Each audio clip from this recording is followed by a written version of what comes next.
In 1941, an 11-year-old boy in Omaha walked into a used bookstore and stumbled upon a small book. On the cover, it read, 1,000 Ways to Make $1,000. He bought it, took it home, and read it all night. The next morning, he told his father a sentence that would later change the history of modern finance. "I'm going to be a millionaire by the time I'm 35. That boy was Warren Buffett. But what made this book special wasn't that it taught people how to get rich fast. It was that it taught them how to think like someone who creates value, someone who sees opportunity where others only see obstacles. In a world where everyone talks about how to make millions, this book focused on something simpler: how to make your first $1,000. Because the author understood one timeless truth: if you know how to make your first $1,000, you can learn how to make $10,000 and then $1 million. This wasn't a book about investing.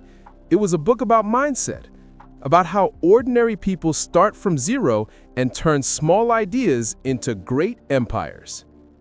And if you're tired of those promises to get rich in 30 days, stay until the end of this video, because once you understand the spirit of this book, you'll stop chasing money, and money will start finding you.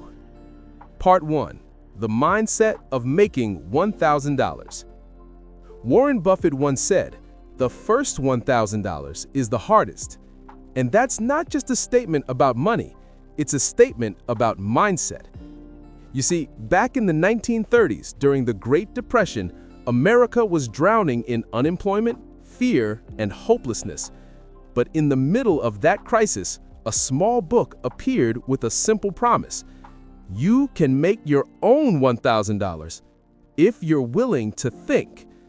No big capital, no luck required, just a mind that looks for solutions instead of excuses. The author, Frances Minaker, didn't write like a theorist. She collected thousands of real stories from street vendors, farmers, students, ordinary people who created small but genuine value. One man turned his old car into a local delivery service. Another collected old newspapers, clipped coupons, and resold them. A housewife started a tiny bakery right in her own kitchen. Every idea began when someone stopped asking, "How can I get money?" and started asking, "What problem can I solve for others?" That, right there, is the foundation of all wealth. And the beautiful part is, these people didn't just make $1,000. They earned something far more valuable: the belief that they could create value.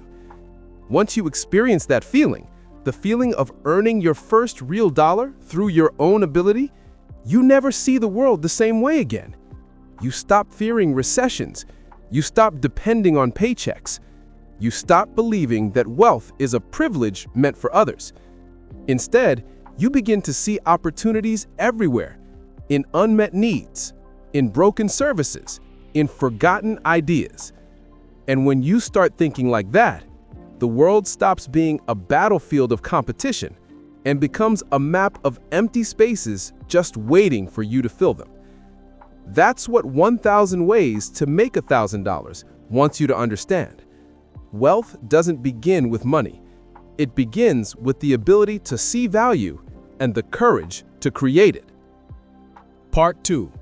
Start where you are, using what you have and the time you've got. If you notice, most people who say, "I'll start when the time is right," never actually start. The world is always divided into two kinds of people: those who wait until they have enough money, enough skills, enough luck, and those who simply use what they already have and let creativity turn that into an asset. 1,000 Ways to Make $1,000 was born in an era when almost no one had anything, and that's exactly why it became a guidebook for people who started small but thought big. They didn't have capital, but they had time. They didn't have tools, but they had curiosity, and that was enough. In the 21st century, that mindset still holds true, only the tools have changed. Back then, you might have used an old truck to deliver goods. Today, you can use your own car to drive for Uber, DoorDash, or Instacart.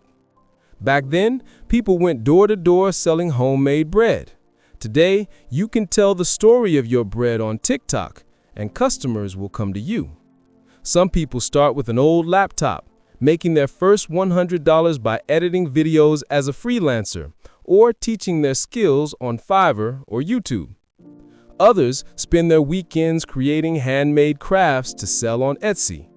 Someone else might turn their backyard into a small yoga studio for neighbors. No big capital needed, just one simple mindset. What do I already have, and who might need it? Frances Minaker, the author of the book, once said, "The rich aren't the ones with more resources. They're the ones who use their resources more creatively." And if you think capital only means money, you're missing the bigger picture. Time is capital. Skills are capital. Relationships are capital. And belief in yourself, that's the most powerful capital of all. Think about it. If you spent just 2 hours a day learning a new skill, video editing, AI, digital marketing, or sales, in 3 months, you could earn your first income without needing anyone's permission. Today's world doesn't lack opportunity. It lacks people willing to start small. Because everyone dreams of becoming a millionaire, but very few are willing to earn their first $1,000. That's why this book still matters nearly a century later. It doesn't teach you how to make money. It teaches you the habit of seeing opportunity in what you already have. And once you truly understand that, you realize something powerful. Financial freedom doesn't start in your bank account. It starts right where you are, in the 2 free hours you have tonight. Part 3. Find a need and fill it. How ordinary people see opportunity. In every era, there are 2 kinds of people. Those who complain that the world is full of problems, and those who see in every problem an opportunity to make money, create value, and change the game. Frances Minaker once wrote, "The rich aren't the ones with more resources. They're the ones who use their resources more creatively." Look around. The world today is full of gaps waiting to be filled. Elderly people living alone who need help with groceries. Remote workers looking for quiet spaces. Young parents wanting their kids to learn real-life skills outside school. All of these are unmet needs waiting for someone to care enough to solve them. Opportunity doesn't depend on your degree. It depends on your sensitivity to the needs of others. Take the story of Sarah Blakely, the founder of Spanx. She wasn't a fashion designer. She had no investors, just a fax machine saleswoman with a problem. She couldn't find a pair of pantyhose that looked right under her white pants. So she cut the legs off a pair of tights and made her own solution. A few years later, she became the youngest self-made female billionaire in America. Or Nick DeAliosi, a 17-year-old from the UK who got frustrated reading long news articles and built a news summarizing app, which he later sold to Yahoo for $30 million. He didn't invent new technology, he just solved a small but common problem. Today, find a need and fill it can start just as simply. A freelancer uses AI to help small businesses write affordable ad copy. A college student builds a TikTok channel teaching English tips and earns brand sponsorships. A father designs a budgeting app for his family and shares it on the App Store. None of them had a $1 million idea. They just listened carefully to other people's pain points. As Frances once said, opportunity never knocks on your door. It's already in your kitchen, on your street, or in the job you can't stand. That truth hasn't changed in the age of Uber, Etsy, Amazon, or YouTube, because the formula for earning your first $1,000 has always been the same. Look around, spot a real problem, help someone solve it, and get paid for it. And here's the best part. Once you start viewing the world through the lens of a problem solver, everything around you becomes a small business opportunity. A casual coffee chat might turn into a startup idea. A weekend side job could open the door to financial freedom. Someone's frustration could become your gold mine if you're observant enough to notice it. In the end, wealth doesn't come from knowing more. It comes from seeing differently. Ordinary people see problems and complain. Wealthy people see problems and ask, if I could fix this, how much value could I create? Money doesn't flow to the smartest person. It flows to the one who understands people the best. Part 4. Sell value, not products. In the old world, people sold things, a pen, a chair, a bottle of water. But in today's world, people buy meaning. They don't buy a cup of coffee. They buy the feeling of, I'm starting a new day. They don't buy a pair of sneakers. They buy the belief that I can become better. That's why Starbucks can sell a $5 cup of coffee when you could brew the same amount of caffeine at home for 50 cents. Because Starbucks doesn't sell coffee. It sells an experience. What customers pay for isn't the paper cup. It's the feeling of belonging, calm, and I'm living well. Frances Minaker once told the story of a small-town carpenter. He didn't compete by building cheaper furniture, he competed by understanding his customers better. When others sold dining tables, he sold a place for the whole family to come together every night. When others talked price, he asked, how do you want to feel when you walk into this room? The result? He doubled his income, selling the same product because he wasn't selling wood, he was selling emotion. If you pay attention, every successful person understands this truth. Elon Musk doesn't just sell electric cars, he sells the dream of the future. Steve Jobs didn't sell iPhones, he sold the feeling of being different. And today, an ordinary YouTuber in America doesn't just post videos, they sell belief, connection, and authenticity. So what about you? If you're baking, are you selling cakes or are you selling a small moment of joy in someone's busy day? If you design websites, are you selling pages of code or confidence for a small business taking its first step online? That tiny shift in thinking is the difference between making a living and building wealth. Frances once said, "No one buys what you make. They buy what they believe it will do for them." It's a simple idea, but it's the compass that guides every great entrepreneur. When you sell products, you get compared by price. When you sell value, you get paid for meaning. In today's world, that might look like this. If you sell an online course, don't promote 10 video lessons. Say, a way to master a skill most people are afraid to learn. If you offer a service, don't highlight low prices. Say, we help you save time so you can focus on what truly matters. If you sell handmade goods, don't just say high-quality materials. Tell the story behind them. Because in a world full of choices, stories are what people buy. Ordinary people ask, what can I sell? Wealthy people ask, who can I help? How can I help them? And how will it make them feel more valuable? That question, simple as it sounds, is the starting point of every lasting path to wealth. You don't need a perfect product. You just need to understand your customer better than anyone else. When you touch their pain, their dreams, or their beliefs, money stops being the goal. It becomes the natural result. And when you sell true value, you don't just make your first $1,000. You build the foundation of a business that can truly live and last. Part 5. The power of small wins. Success comes from a chain of small victories.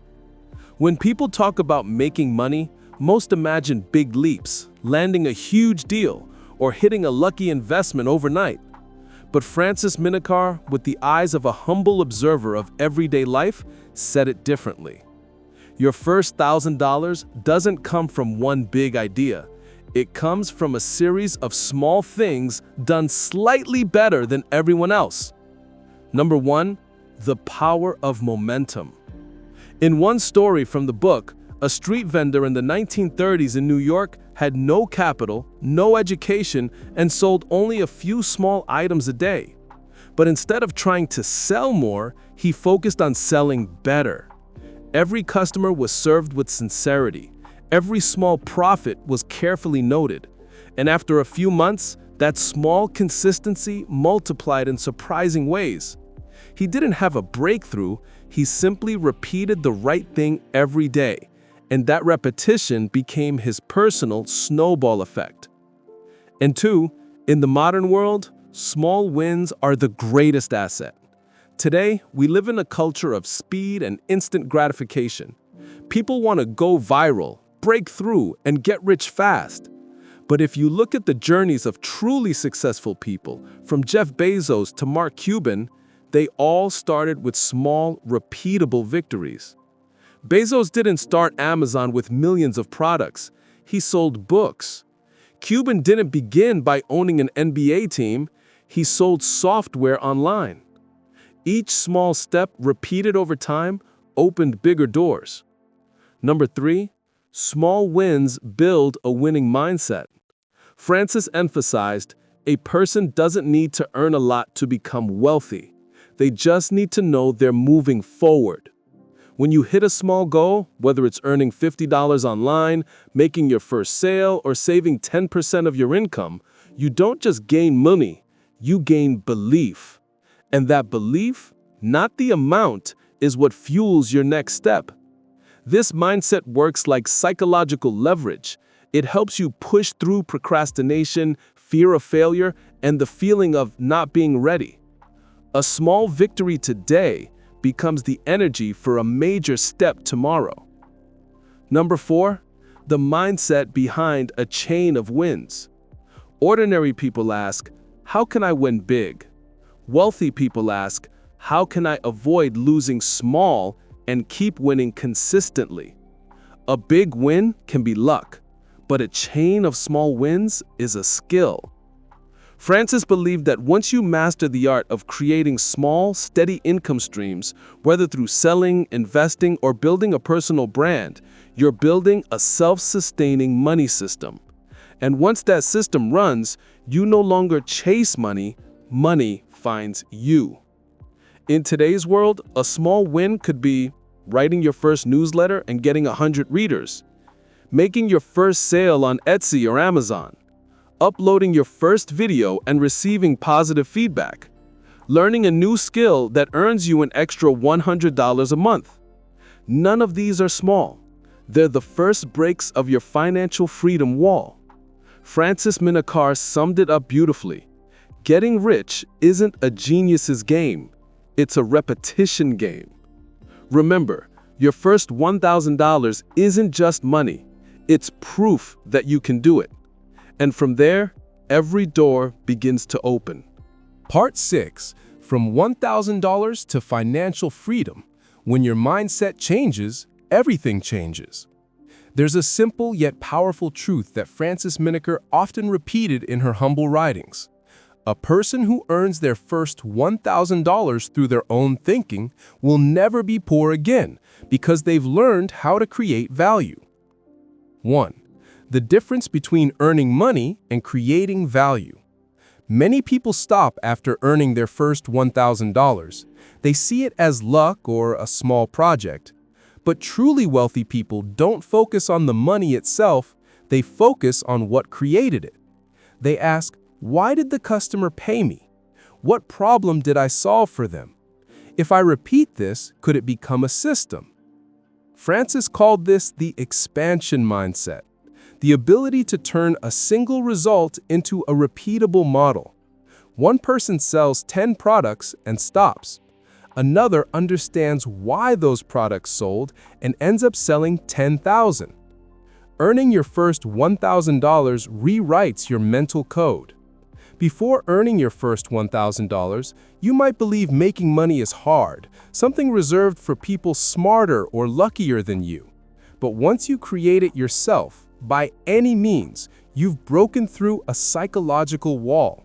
Because now you know, money doesn't come from luck. Opportunities aren't exclusive. Real value lies in how you see the world. Once that belief shifts, everything changes. You stop looking for jobs. You start looking for problems to solve. You stop waiting for opportunities. You start creating them. And that's the true shift, from making money to financial freedom. Financial freedom comes from a system, not a number. Frances once told a story about a young woman in the 1930s who started baking and selling to her neighbors. From her first $5, she didn't buy more stuff, she bought more ingredients, tested new recipes, and gradually opened a bakery. There was no magic, just a mindset of systemizing what worked. She wasn't just making cakes, she was building a scalable model. That principle still applies today. Start by selling handmade products online, then build a small brand. Start teaching online, then create an automated course. Start with small investments, then build steady dividend income. Freedom doesn't come from a big amount fast. It comes from creating income streams that don't demand your time. When your thinking changes, so does your behavior. People who haven't earned $1,000 ask, how can I make money faster? Those who have ask, how can I make money work for me longer? That's the mental turning point. You start to see money as a tool for investment, not a reward. You prioritize efficiency over emotion. You focus on accumulating value instead of spending value. Frances wrote, when you learn how to make $1 work like 10, you've entered the world of the financially free. Financial freedom is the freedom to choose. Your first $1,000 may not buy much, but it buys back your belief that you can shape your own future. From that moment, you're no longer forced to do work you hate just to survive. You can choose projects you believe in, work that excites you, and live intentionally, not just by deadline. That's what Frances Minaker meant by financial freedom. Not having a lot of money, but having the power to choose how you live. When mindset changes, you don't just make money, you create value. Frances closed with a simple but profound reminder. Every dollar carries the mindset that created it. When you truly believe the value you create is limitless, money becomes a byproduct. It comes as a consequence, not as the goal. Your first $1,000 is just the beginning. But if you hold on to that mindset, it can grow into $1 million, into freedom, into meaning.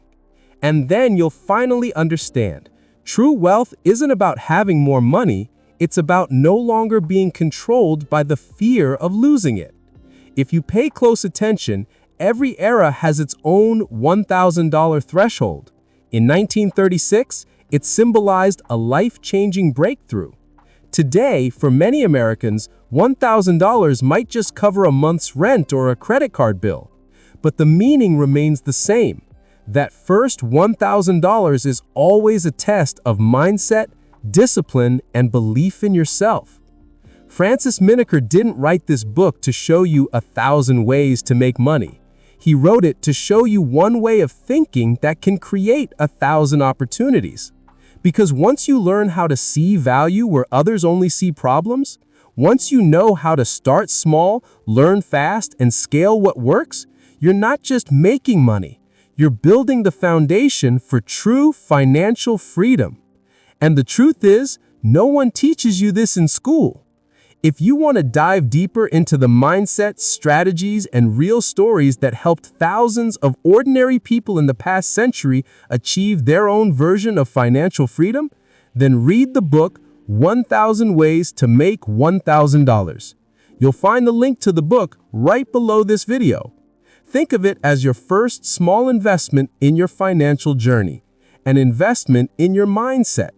Because as Frances once wrote, once you know how to create your first $1,000, you'll never have to worry about money again.